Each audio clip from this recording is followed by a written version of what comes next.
tu, lo governo che sa governare, perché non te ne aduni che assai vecchi, poveretti, pensionati e tante patrie di famiglia si mettono a giocare, si pigliano lo vizio e poi la dipendenza e non si possono più fermare, e con la speranza di potersi rifare si giocano l'ultimo denare e arrecciano riune e non possono più mangiare.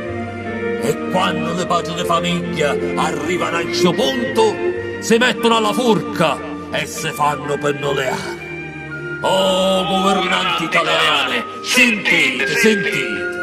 Se è vero che se tu lo governo che sa governare, perché non lo capisce che con i soldi delle tasse dello gioco niente ci può fare? Solo le poveretti si mettono a giocare perché le ricche dei sordi non hanno assai e ci possono pure scialare. Leva l'Italia delle malaffare, della gente che va in cerca di potere solo per rubare.